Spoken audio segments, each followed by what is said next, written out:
And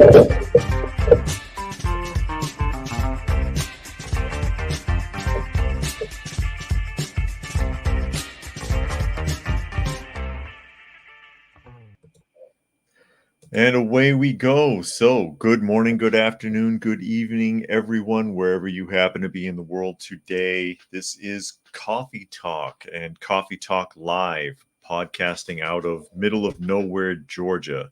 Double secret location on double secret probation, if you get the reference.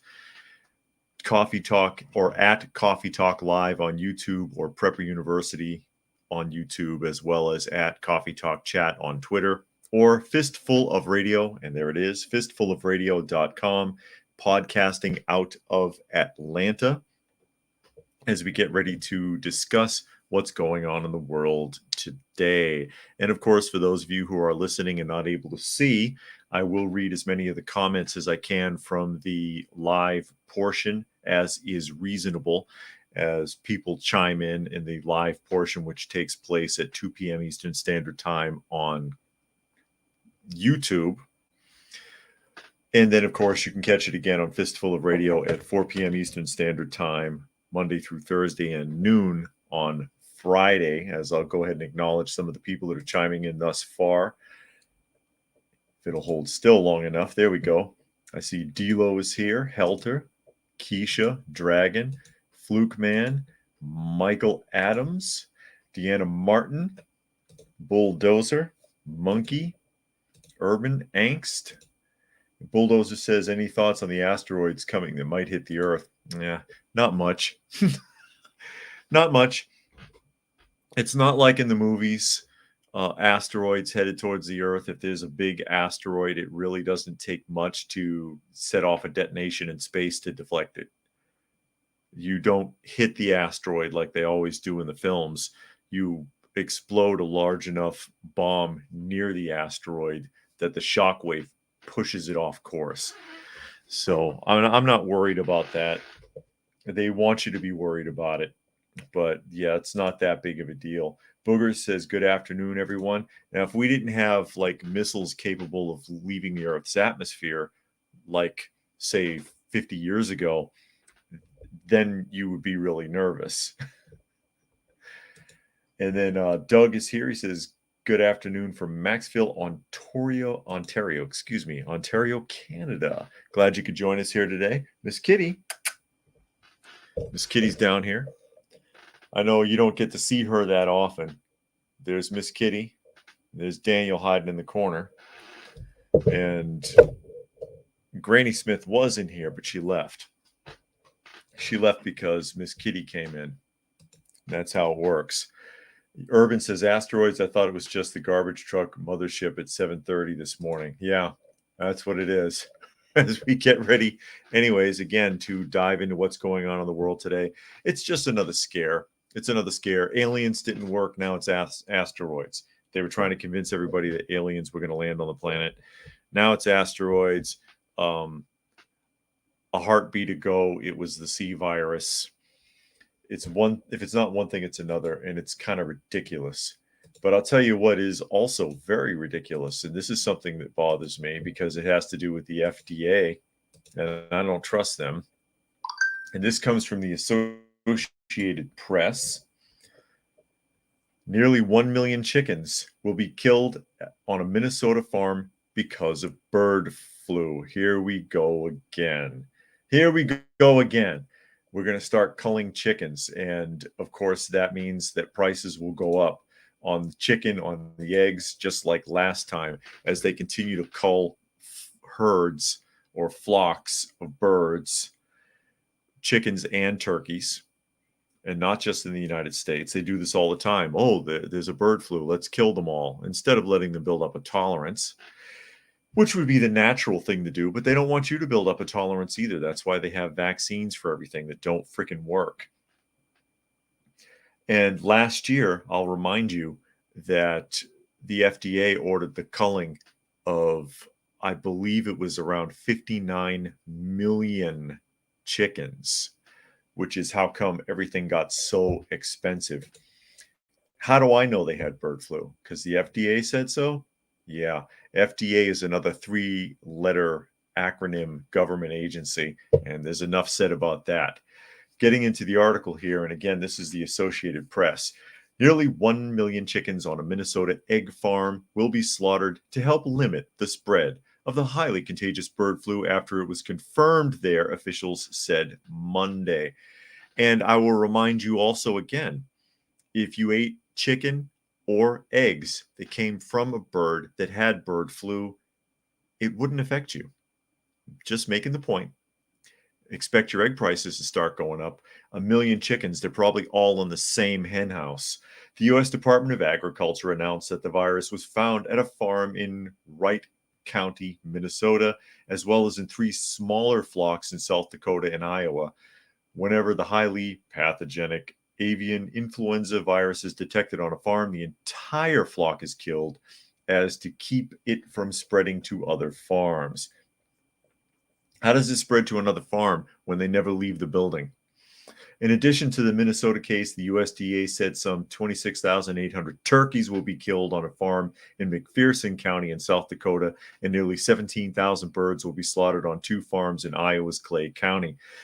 And that's, I believe, in addition to the turkeys that we talked about a couple of weeks back, because they already started culling turkeys a few weeks ago. The egg and poultry industry has been dealing with a bird flu outbreak since last year. They've been doing this since long before that, because I've been hearing about the culling of flocks for years. In 2022, nearly 58 million birds, mostly chickens and turkeys, were slaughtered to deal with the virus, contributing significantly higher egg and turkey prices. The Minnesota farm is the first egg-laying operation where bird flu has been found this year. Yeah, that they've told us about. And you remember what happened with egg prices last year. The eggs on these industrial farms got to be so expensive they surpassed the cost of organic farm eggs, which did not have to cull any herds. Gee, I wonder why. The toll overall has been much lower in 2023 than in 2022, as the number of cases found in wild birds plummeted and farmers redoubled their efforts to prevent any contact between their birds and the ducks and geese migrating past their farms. Even after 940,000 chickens on the Minnesota farm are slaughtered, there will only have been about 3 to 4 million birds killed this year. That's interesting. And how do and again, these are not free range birds. You've seen the pictures of these farms. These birds never leave these farms. They never leave the houses that they live in, the industrial pens that they live in that have like 500,000 plus birds in them. So how does a duck flying by get in contact with a bird that never goes outdoors? That's what I'd like to know. How did that work? I let this clip run because I was wondering if it was going to show any of those hen houses, but I'm sure you know exactly what I'm talking about because you've all seen them before. I know I've shown it on here before. Catching up a couple of the comments here. I see that Paul DiMartino is here. And Urban says this is why bug patties are the future of food. Insects don't get bird flu, I guess. Yeah, that's it. You know, you get you a nice mealworm cheeseburger with artificial cheese. Dragon says avian influenza does not present a food safety risk. Poultry and eggs are safe to eat when handled and cooked properly. Yeah. And Deanna said, when my children were in 4-H, state vets had to inspect chickens prior to entry at a fair. I asked if they ever saw any birds that tested positive, and the answer was no. Interesting point. And Samanda is here. Glad you could join us, as well as Gary Edwards and Bingo joining us today. Booger says that damn bird brains can't leave nothing alone. Got to raise the prices before the holidays. Yeah, especially those turkey prices. Turkey, because, you know, a lot of people buy turkeys for Thanksgiving and for Christmas. Bulldozer says, any proof bird flu transmitted to humans? Haven't seen anything. Not that I've ever heard of. Not that I've ever heard of. And Samantha says, beautiful sunny day in Southwest Pennsylvania. Excellent. It's actually not bad out here. It says 80 degrees outside. It's not a bad day here so far. And Anarchy Television has joined us. as well as Spectre. Glad you could make it today, talking about bird flu. And let's see, just wrapping up the article here. It says Minnesota has now lost a total of more than 5.5 million birds since the outbreak began. Iowa, which is home to many massive egg farms, has been the hardest hit with more than 16 million birds slaughtered, including one case where 5 million egg-laying chickens had to be killed. Egg farms, like the one in Minnesota, tend to have the most birds on any one farm.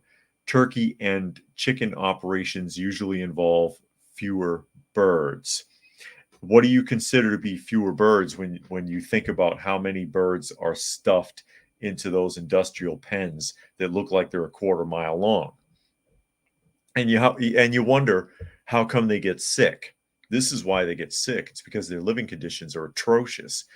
The living conditions that are so bad that when farmers go in there, they have to sometimes even bring their own air supply. That's scary. But you eat them. You eat them. What am I going to say? Of course, and Gary says the bird is the word. That's right. Flukeman says people call survivalists crazy are probably the most paranoid people on earth. Get every jab there is and believe every virus, asteroid, pollution, etc. will be absolutely devastating. Yeah. Yeah, the people who call survivalists crazy. I see what you're saying there. And exactly, you're the nut. You're the nut for keeping a pantry stocked.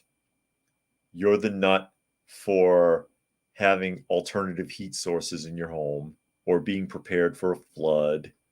You know, you're the nut for having a first aid kit in every bathroom and in the kitchen. But yeah, they'll take every shot. They'll wear 2 masks, 3 masks. Those are the people that are making fun of your average prepper, probably still wearing 2 masks and a pair of gloves and has a bottle of hand sanitizer hanging off their belt. Gary says, what's the word? Thunderbird. Thunderbirds, you mean Jerry Anderson's Thunderbirds? Is that what you're talking about? And then Anarchy says, when everyone is running off of a cliff, that would be lemmings. That's what they ought to call people. Instead of sheep, they should call them lemmings. When everyone is running off a cliff, the ones running in the opposite direction are always looked upon as crazy. You know what sucks about that, though, is when the whole crowd is moving and you're trying to move against the grain, you can still get dragged off the cliff with them. That's the unfortunate reality as we shift gears here. But yeah, again, I don't trust any of that when they're talking bird flu and they want to cull flocks. I say herds sometimes, but I mean flocks. They want to cull flocks because of bird flu. And oh my God, we got to stop the spread. And it's because geese flew by while they were migrating, even though our chickens never go outside. Makes no damn sense. Savage Lee says, I have happy birds. They have lots of room, never-ending foods, fresh foods too. They're happy with the dogs and the cats and the bunnies. Everyone should raise a few chickens. And Bingo says, bird flu has transferred to humans in some Asian countries about 4 months ago. It was only a handful of cases. I never heard anything else about it. I never heard that. I've never heard of that. Urban says, I asked an acquaintance why she was wearing plastic gloves during the viral apocalypse. Her response, because they protect my hands. How does one reply to that? They protect your hands from what? If you touch a surface, the way most people get sick from that kind of transference is because people habitually, they touch their faces all the time. I did it a couple of times here, just like, rubbing like right there, get a little itch on the side of my nose. And I did that while I was even talking here. People habitually touch their faces all day. They rub their eye, they scratch their head, they fix their eyebrows, whatever. They pick their ear, they do something, right? If you touched a surface where there might be a harmful germ or bacteria or virus, and then you touch your face, you could transfer it. So if you're wearing a pair of gloves and you touch a surface and then touch a surface and habitually touch your face, you're still going to transfer it. So there you go. Anyways, now we get to see Democratic leaders telling their constituents that they're morons. Well, I knew that. I think we all knew that. This comes from the Western Journal, but this is interesting, and I'll tell you why in a moment as I read into this. Democratic Representative Crockett suggests that black voters are too dumb to understand politics. And there she is, black herself. But I guess she thinks that the other people in her stereotypical demographic aren't smart enough to vote. A House Democrat suggested Sunday that black Americans are moving away from President Joe Biden and towards former President Donald Trump because they're unable to understand civics. Now, I'm going to pause it right there. I'll give her credit for one thing. Not just black people, but most people don't understand civics. They don't understand the Constitution. They don't know what their rights are. They have no idea. They were never taught it in public school because public school doesn't really teach civics anymore. They teach social studies instead. And neither do most people have the desire to want to know, to dig into it. What are my rights? What are my rights supposed to be? They're being infringed upon anyways, but you may as well know what they are.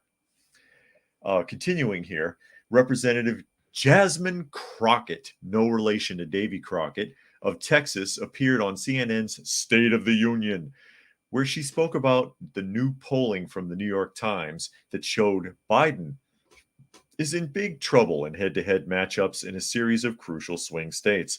He hasn't debated anybody. The survey, which was released just 1 year before voters heard the polls, showed Biden struggling mightily in swing states and also showed him struggling with black voters. You know, if you don't vote for him, you ain't black. I'm just saying. Former Obama administration advisor David Axelrod was among those who expressed anxiety about the poll's findings. The greatest concern is that the biggest liability is the one thing we can't change. Among all of the unpredictables, there is one thing that is sure: the age arrow only points in one direction. I don't know what the hell he means by that. That's a lot of double talk. Americans are all dealing with the consequences of the last election. Life is expensive. Illegal immigrants are taking over large swaths of communities. And the president appeared determined to drag the country into another world war. And black Americans are equally as affected by the inept White House as every other voting demographic. Okay, fair enough. But on to the point. But Crockett did not appear as though she was willing to entertain the idea that her own community is also suffering under cost-prohibitive Bidenomics.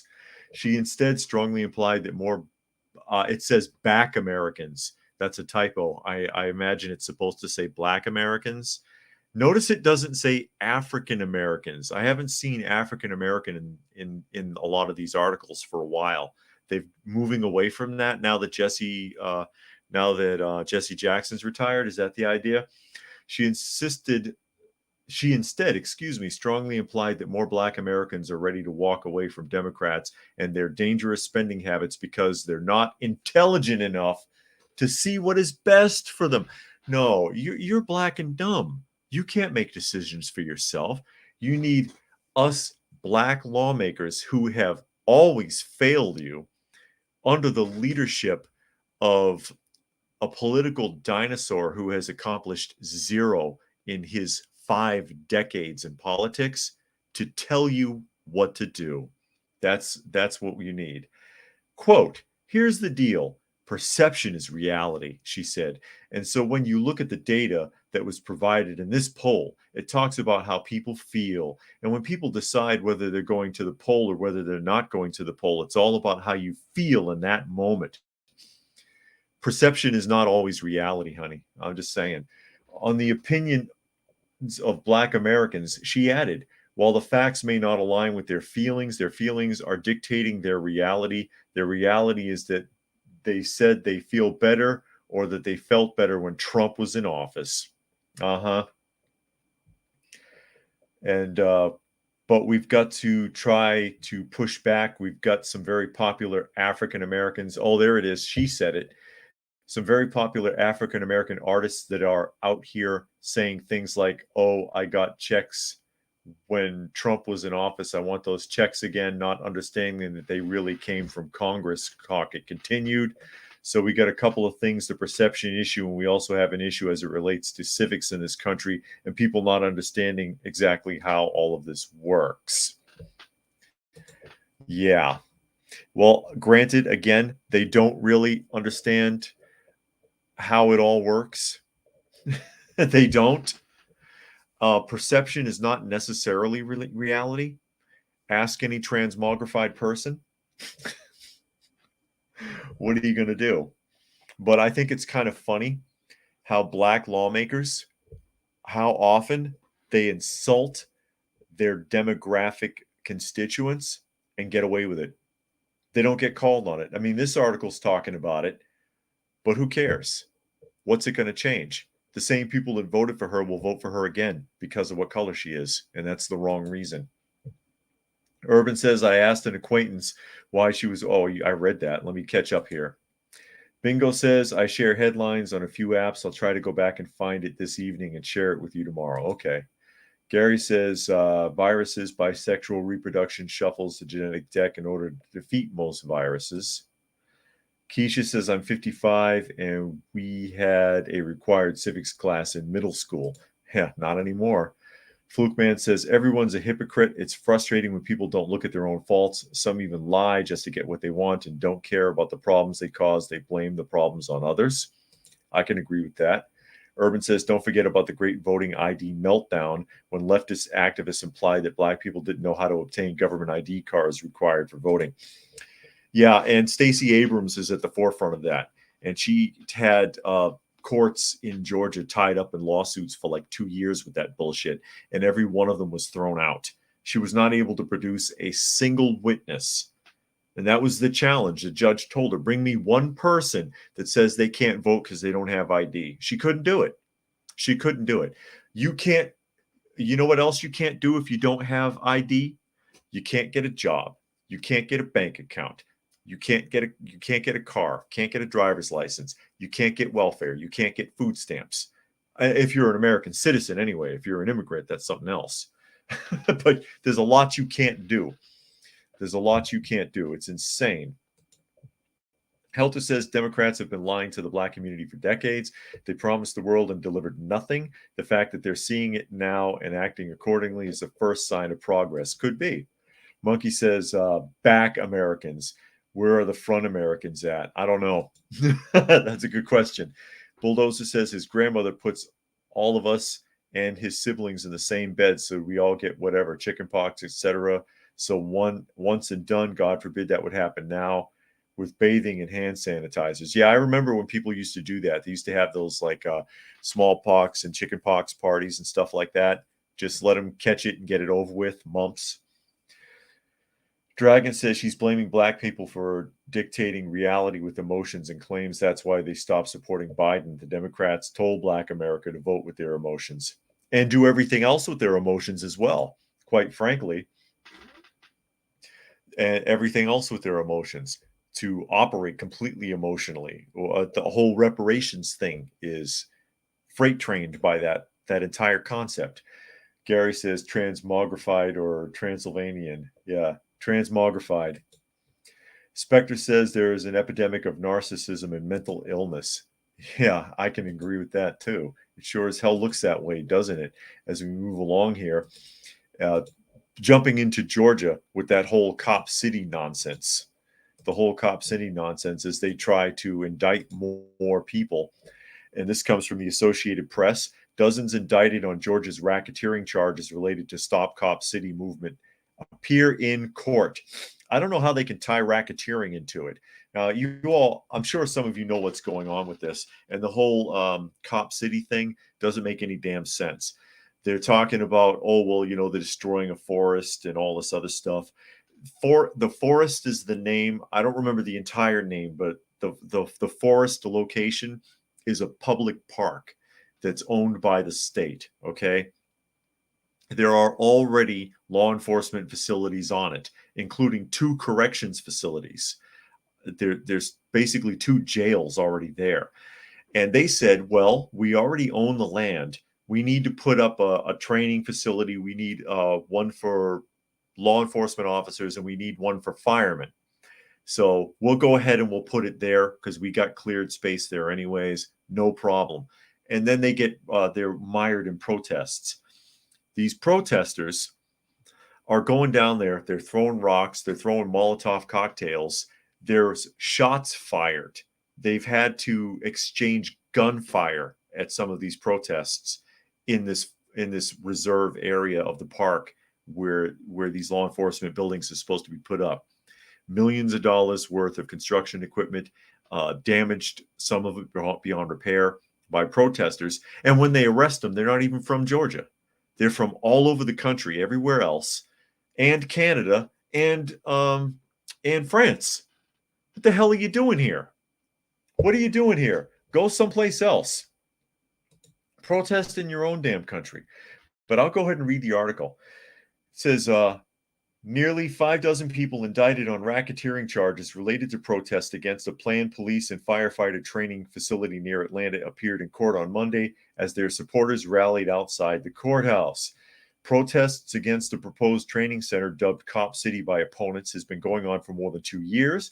Georgia Attorney General Chris Carr obtained a sweeping indictment in August using the state's anti-racketeering law to target the protesters and characterizing them as militant anarchists. Now, I can go with that, with the militant anarchist label, because, again, they shot at security and at construction workers on those sites. They threw Molotov cocktails. They damaged and destroyed equipment, expensive and moving equipment. They threw rocks and bricks. So yeah, I can jive with that. Protesters against the proposed training center dubbed, I read that. Let me see. It jumped and I missed my spot. That's why. The pop-up ads are screwing it up. Demonstrators and civil rights organizations, including the American Civil Liberties Union, have condemned the indictment and accused Carr, a Republican, of leveling heavy-handed charges to try to silence a movement that has galvanized environmentalists and anti-police protesters across the country. All 61 people indicted were scheduled to be arraigned Monday, that is, to have the charges against them formally read in court. 57 of them appeared, called in small groups before Fulton County Superior Court Judge Kimberly Esmond Adams over a 3-hour period, and each waived arraignment. 4 defendants failed to appear. One was believed to be in France. There you go. And prosecutors didn't have a good address for him. One was in federal immigration custody. Another, who is not American and who has left the country, tried to return twice in recent days to attend the hearing, but was denied entry to the country, her lawyer said. A fourth simply didn't show. They were denied entry into the country, yet illegal immigrants pour across the northern and southern border by the thousands. Most of the people who appeared had not yet surrendered at the Fulton County Jail to be booked on their charges. Some had recently reached agreements with the prosecutors on a bond amount and conditions, and others were still in the process of doing so. Adams told them they had till 10 a.m. through Tuesday, 24 hours after the start of the arraignment proceedings, to turn themselves in. If they failed to do so, she warned, a warrant for their arrest could be issued and any bond would be rescinded. Again, what the hell are they doing here? Why have we got people coming here protesting the building of a police and a fire training center on state property that already has law enforcement buildings there, buildings present, which they wanted to build it there to save the city money, which makes sense. And this is the argument. It says Atlanta Mayor Andre Dickens and other supporters say the 85-acre, $90 million facility would replace inadequate training facilities and would help address difficulties in hiring and retaining police officers. Opponents have expressed concern that it could lead to greater police militarization and that its construction in the South River Forest, that's what it's called, the South River Forest, I couldn't remember, will worsen environmental damage in a poor majority Black area. You're not going to find a place in Georgia that doesn't have a poor majority Black area somewhere. Okay? Just like that. Just like that. And let me catch up a few comments here. Bulldozer says, remember, slavery started with the Muslims raiding and making slaves. Do research on the Barbary Wars. All people making a few comments about the affirmative action movement, reparations movement, equity movement. black migrants and offspring, not the slave descendants. Spectre says off subject, but so much food you buy has bioengineered products in them. And if it's a GIT or QR code next to the ingredients and bioengineered, it's not listed. Is it a workaround to not label it? That could be. It could be, and I would be careful.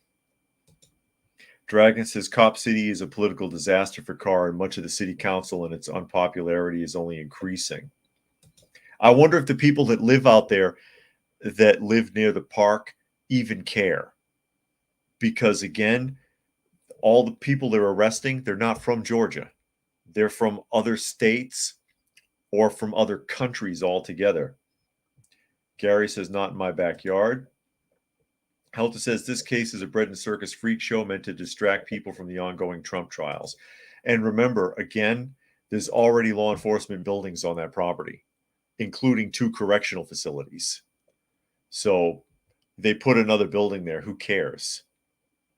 It's better than them knocking down a dilapidated building and putting it in the middle of like town or somewhere else, or deforesting in a real wooded area. You know, oh, Bulldozer says he's got to go. Well, glad you could join us today, Bulldozer. As we move around here, we'll bounce from Georgia to New York in a moment. Spectre says it's a workaround. I've done research on it, and if there is a phone number, is another workaround. Jumping to New York, and this article is from the New York Post. And this is interesting because it's amazing what these people can get away with. To be a politician and to be untouchable, you know what I mean? To be untouchable, to be able to do something like pull the fire alarm and get a slap on the wrist when other people are going to prison for damn near 2 decades for the same level of disruption. New York Post, New York City public defender Victoria Ruiz to keep her job after taking down Israeli hostage posters. A New York City Council public defender will get to keep her job after apologizing for brazenly tearing down posters of hostages missing in the Israel-Hamas war, her employer said. Attorney Victoria Ruiz has been captured in a viral video last week ripping down one of the many posters plastered across the Big Apple since the terrorist organization attacked Israel on October 7th. Kudos to the New York Post for having the cojones to call it a terrorist organization instead of a militant group like all the other papers.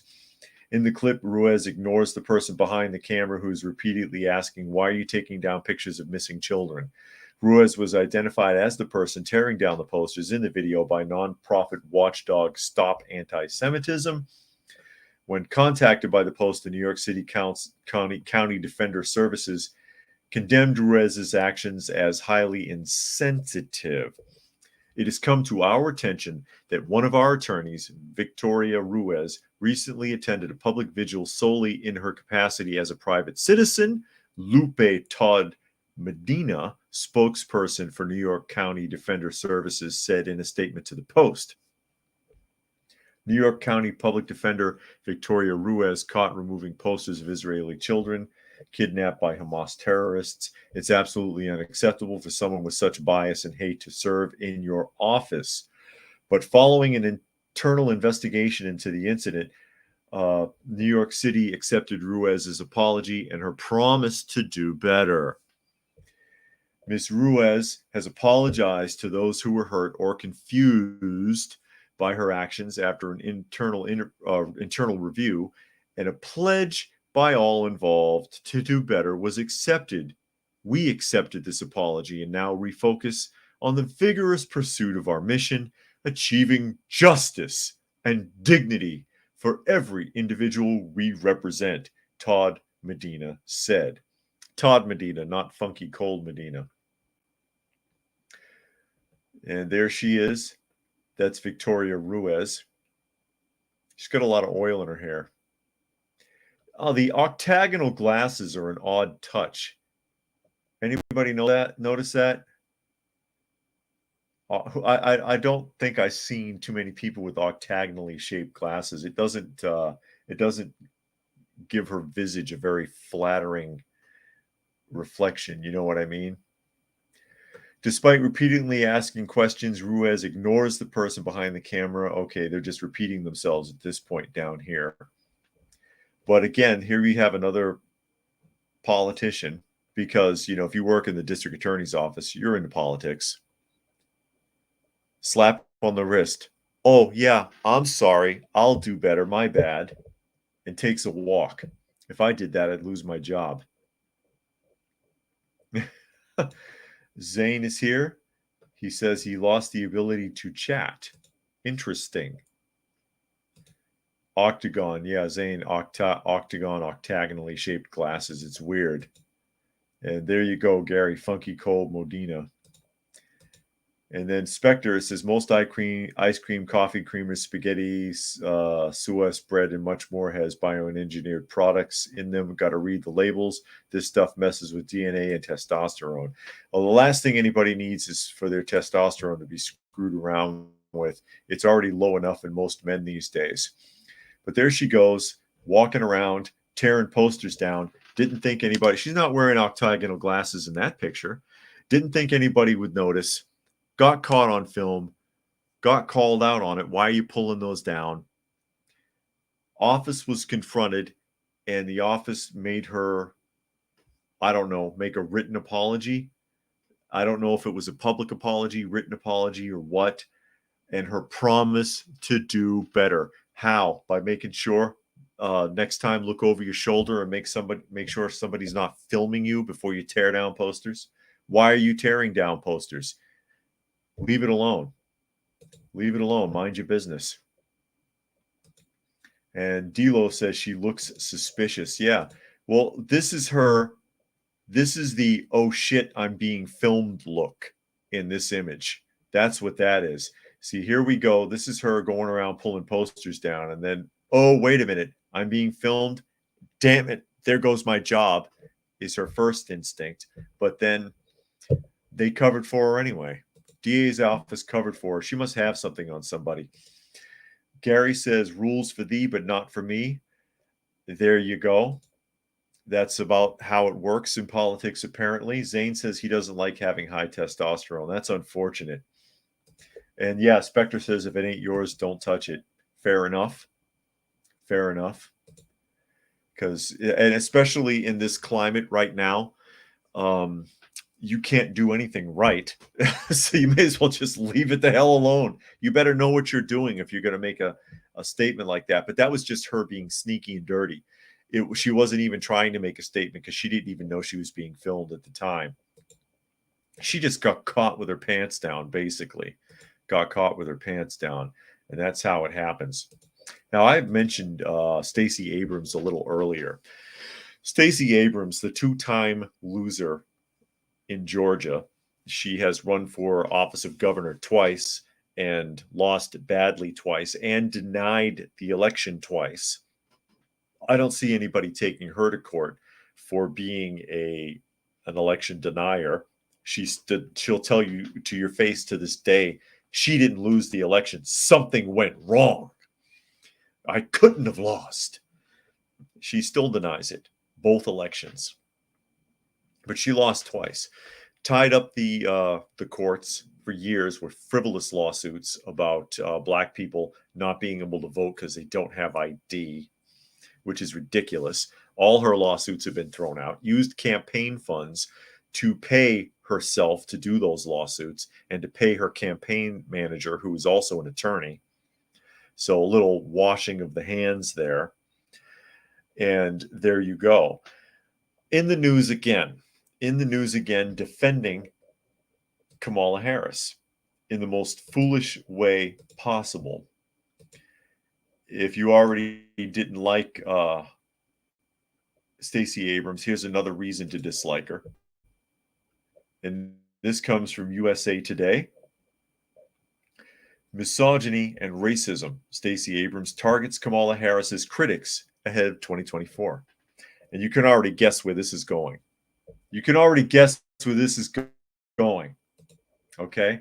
because you know that Kamala Harris puts her foot in her mouth all the way up to her hip, which is how she got her job in the first place, but literally, not figuratively. So Kamala Harris makes a laughingstock of herself every time she talks. She looks like a blithering idiot on camera. People don't like her. They don't like what she says. They don't like how she acts all goofy, stupid things like being in France and talking with a French accent. Stuff that's embarrassing. And Stacey Abrams is trying to cover for her because Stacey Abrams likes to stay in politics, even though she's a designated loser. I consider her to be a designated loser, someone who has no chance in hell of winning a political office anywhere, but they let her run because she pulls in campaign funds. So here we go.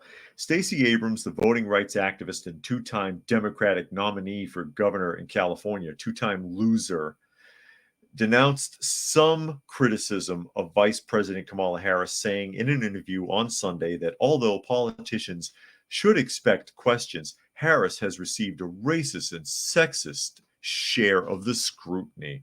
That's why nobody likes her. Is that what it is? Voting rights activist. Voting rights activist. Who can't go out and vote? Anybody? Anybody who's living in the U.S., you can't go out and vote? You're not smart enough. You don't know where to find voting. You don't have ID. Quote, we will always question the person behind the person. How many people are behind you, Stacey? Abrams told MSNBC's Jen Psaki, ugh, gross. It keeps getting worse. Emphasizing that not all criticism of Harris is fueled by discrimination, but we cannot ignore that misogyny and racism remain very prevalent in our politics. So that's why nobody likes Kamala Harris. I almost called her something really nasty there. It's racist old white men. That's what it is. And so whenever a woman doesn't like her or someone who isn't Lily White doesn't like her, it's some kind of mistake. It's a misunderstanding. Harris has faced approval ratings below 50% since taking office alongside President Joe Biden nearly 3 years ago. In a CBS News poll this year, Harris was viewed favorably by just 35% of swing voters. And that's cherry-picked polls that probably tried to make her look good. Republican criticism of Harris has intensified during her tenure as vice president, as GOP leaders have painted her as incompetent. So have Democratic leaders. How come you don't mention that, USA Today? But Biden's administration has publicly brushed off the criticism as she has taken on high-profile issues such as abortion rights. Months into their term, the White House posted a statement on X, formerly known as Twitter, saying, for anyone who needs to hear it, Harris is not only a viral partner to Biden, but a vital partner. I read that wrong. To Biden, but a bold leader who has taken on key important challenges facing the country. Because she was the border czar and never visited the border. So she has that going for her. A champion for abortion rights. That's just a nodding, box checking talking point to keep people divided. Though other vice presidents have faced similar, if not worse, approval ratings days after Biden announced his re-election campaign earlier this year, a group of Democratic strategists gathered to address Harris's perceived image problem. Perceived image problem. I see.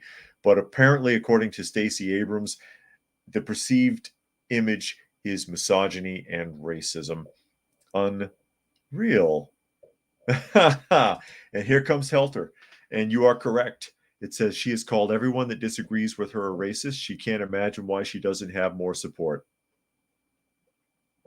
And she got that from Obama because he did the same thing with his whole I guess America wasn't ready for a black president. Remember that speech? Who remembers that speech? Bastard. You got a president playing the race card, it opens the door for everyone. You just can't have dignity. Dignity in office. Specter says division, first race, then religion of atheists and Christians, now much bigger religion, war on Christians and Jews and Muslims, a mass push for division. Of course, if everybody's divided, they can't come together. And that's the hand concept. I've talked about that before, and I believe it's a Chinese proverb. I'm trying to remember that the people in a country are like a hand, and they're all separate, and they all do a different thing. But if they come together, you can have a mighty fist, and you can pound your enemies, even if that enemy is your government. But if the fingers can never come together, if there's always something in between them, you don't have anything to fear. Dragon says, if you don't support the fifth ranking candidate from the primary last time around, you're obviously a bigot. That pretty much sums up her talking points. And then there's Monkey. Speaking of abortion, my state is having an election on if abortion rights should be included in Ohio's constitution. Also, whether or not to legalize recreational weed in Ohio. They want to legalize it because they want to tax the hell out of it. Basically, they want to tax it. Yeah, Gary says, I know which finger I am. It's your thumb, right? Thumbs up. Well, your thumb is not actually technically a finger. You only have 8 fingers and 2 thumbs, 10 digits, if you want to be really technical about it. If you want to get really, really technical about it. But that's about the direction, unfortunately, the Stacey Abrams goes in, as well as Kamala Harris and Obama. And like I said, Obama kicked the door open for that because he played that card while he was in office. And it's like, dude, you're president. You made it to be president. However that happened, whether you deserved it or not, don't cry racism and you're sitting in the highest office in the land. You know what I mean? Monkey says it's a 10% tax on it going towards social services. It's going somewhere. It's going somewhere, and 10% will add up quick. Zane says, I never understood banning of drugs. And Paul says, I'm telling you, I got 10 thumbs. You must work in the garden. 10 thumbs. Are all of them green? As they used to say, I've got a green thumb. Some people have a brown thumb, and their everything that they plant dies. Oh my gosh. And one more here from Fluke Man. He says Obama got elected twice and he isn't black but biracial. That is true. He never claimed to be specifically black until he was running. He would play the biracial card prior to that. Then he became black somehow, or 100% black in his mind, or in his presentation. He wanted to be black. And so he came off that way. But yeah, I mean, he's biracial. And why can't you just accept that? There's nothing wrong with being biracial as far as I'm concerned. I don't care. But don't claim to be one thing or another. You know, he hardly behaves as someone who identifies with what he would regard as stereotypically Black American. You know what I mean? Because I'm sure he looks down his nose on most of Black America worse than most other people would, unfortunately. And all people says Obama wasn't even an actual black person. Obama was biracial that faked being a black person. Yeah. And Kamala is worse, having only about 12% black lineage. I'm not sure about Kamala, but she hardly looks black either. And again, not that that should even be a talking point. She got her job because she was black and female. That's how she got her job. And that's the wrong reason. I want to see someone who is going to do the job. I don't care what color they are. I don't care what their religion is. Are you going to do the damn job? Are you qualified? And if you're not qualified, are you passionate enough to do the job? These people are not passionate. They're not qualified. They're not doing the job, and they don't care. Hell, 81 million votes, folks. 81 million votes. Biden, that's a description of his entire career. Not qualified, doesn't care, doesn't do the job, no passion, accomplished nothing tangible. Nothing tangible in 5 decades. 5 decades. And Fluke Man again here, it says it's insulting to real blacks and racist to whites, period. And I can understand where you're coming from with that. And I'll throw this up here from All People, and I'll open up the next article. And this comes from, I believe it's going to be News Nation. As I pop this open, or try to, because sometimes it stalls. News Nation. How much is the migrant crisis costing American taxpayers? Too damn much. Too damn much. And I'm sure this article barely even scratched the surface. Between apprehension, processing, and additional care, once migrants are released, the current strategy at the southern border is hitting American taxpayers 3 times over. While previous administrations leaned heavily on detention or the remain in Mexico policy, the Biden administration is releasing migrants into the country while their asylum cases are pending, and that comes at a high financial cost. Well, he's been doing it for closing in on 3 years now. Sources told News Nation the Border Patrol is spending about $100 million every month on soft-sided processing facilities, which have popped up all across the southern border. News Nation independently confirmed that one expansion to a facility in El Paso cost the government over $1.9 million. So not just even the facility, and what they're pointing out there is that they built another processing station at nearly a $2 million cost, but that just the processing of the people coming across only the southern border, because they're crossing the northern border also, which I don't know if it's mentioned here, is costing them $100 million every month in freaking paperwork, is what's being suggested.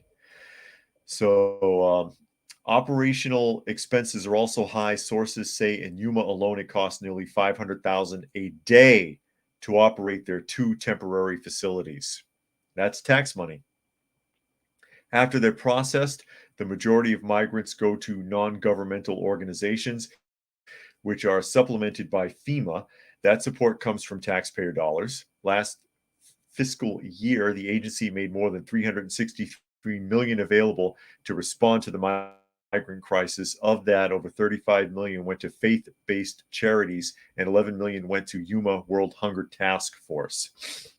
The NGO, and of course that is non-governmental organization, is an NGO, then releases or sends these individuals to so-called sanctuary cities like New York and Chicago. FEMA sent over $100 million to New York City. $19 million went to Illinois Department of Public Health. Another $10 million went directly to the city of Chicago. They're just dissecting the money here. Biden is now asking Congress to give 5 major cities another $1.4 billion to deal with the crisis. Mayors of the 5 cities say that's not enough, arguing in a letter that local taxpayers are bearing the brunt of the ongoing federal crisis. You think? The mayors are seeking at least $5 billion for now. So you're complaining that listen to the hypocrisy here. Let's wind that one paragraph back for a moment. The mayors of those 5 cities say it's not enough, and they're arguing in a letter that taxpayers are bearing the brunt of ongoing federal crisis. And instead of $1.4 billion, they want 5 for now. We're burdening taxpayers. Oh, but $1.4 billion is not enough. Start us off with 5 and we'll get back to you. Goddamn hypocrites. It makes me sick. Once again, I'm all for the concept of sending them right back where they came from. It'd be so much cheaper. So much cheaper to send them back where they came from. Oh, Tom E is here. You're a little late. Urban says, how many of the undocumented are Hamasophiles? I don't know. Helter says, this is a well-intentioned division of labor. Supporters, activists, and human rights lawyers spew unprincipled goodwill, but it's always the local community who pays the price. Absolutely. Dragon says, our country will see a huge wave of TB along with diseases that we've not seen for many years. Illegals are bypassing an important protection process by passing illegally. Doug says, 60 years since the CIA removed a commander-in-chief from the office lottery pool. Kamala could get a promotion if Jill can't get Sleepy Joe to do a puzzle. And Keisha says, I'm all for sending them back too, but I don't think it's going to happen. It should, and it could work, and it could be done. Hell, if Pakistan can do it, we can do it. It's as simple as that. And it would be a hell of a lot cheaper. It would cost us like 3% of what we're spending to put them on planes and send them back, to charter flights, to put them on buses, to make the arrangements and move them around and get them the hell out of here and take that burden off taxpayers. Because the only way they're going to come up with more money is to tax people more and crush them under the weight of this. It's insane. And they're only, the money that they're talking about, it's barely scratching the surface. Here it is. Congress is trying to avoid a government shutdown by November 17th. At this point, it isn't clear if Biden's $8 billion border funding request will win the necessary Republican votes without policy changes that would tighten up the asylum system. So he wants another $8 billion, and now they're whining about another possible shutdown on November 17th. And that's another thing you can thank Obama for. Every once in a while, you'd hear about a potential government shutdown. It was a once in a blue moon. Now it's like every other month. Oh, well, there'd be a government shutdown, and then there'll be chaos, and shut it down. We don't care. We're already knee deep in it, thanks to you. So shut the damn government down, and I promise you the taxpayers will breathe a sigh of relief for it rather than be upset about it. And that, go ahead and send them back. Send them back where they came from. That's what Germany wants to do now too, because you've been hearing a lot about that from Europe. European countries are saying, we've had enough. This is from the Messenger. Talking about Germany specifically, Germany declares too many migrants coming to the country, and we have to deport people faster. You should have thought of that in 2015. Shelters have become overcrowded in Germany, where the number of new asylum applications as of September was nearly 73% higher than the same period in the previous year. Gee, I wonder why. Because it's an invasion. It's a war, and you're losing. We all are. Government officials in Germany agreed Tuesday to the adoption of stricter measures aimed at curbing the influx of immigrants entering the country less than a month after Chancellor Olaf Scholz noted the need to deport people faster. Scholz announced that he and the 16 state governors of Germany reached a deal Tuesday. The new mandates called for the acceleration of asylum procedures as well as benefit restrictions for asylum seekers. The deal will also allocate more financial aid from the federal government to the states and local communities to deal with the migrant influx. See now, hypocrite again. Now you're wasting tax money. We'll throw more money at it instead of sending them back. Instead of refusing them and saying, no, Jack, you need to go back where you came from. And they're trying to make it sound like they're doing something. Shelters have become overcrowded in Germany, where the number of new asylum applications as of September was nearly 73% higher than the same period the previous year. Last month, Scholz spoke to Der Spiegel about the immigrant problem and said, too many people are coming. Again, you've had that problem since at least 2015 when this really jumped off. You had migrants before that, but 2015 is when it started getting really stupid. On the one hand, there is the immigration of workers that we need, he said. Yeah, I bet you got German citizens that are unemployed, though. And there are those who are seeking asylum because they are the targets of political oppression. On the other hand, though, that means that all those who don't belong to one of those groups cannot stay. That is why we are limiting irregular migration to Germany. Okay, you should have been doing that. Scholz said the new measures only proposals at the time of the interview would significantly reduce the number of migrants living in Germany. You need to, again, take a note card out of Pakistan's playbook and start throwing them out if they're not there illegally. I just got to say it. And Zane says that Germany is insane. Yeah, and they affect, because of their connection with the European Union, all those other countries got to suffer too as a result. And it's going to happen in Poland now. Gary says Department of Deportment. Inspector says stockpiling equipment, weapons, munitions, full over cease, and they have been doing this for quite some time just for what's about to happen.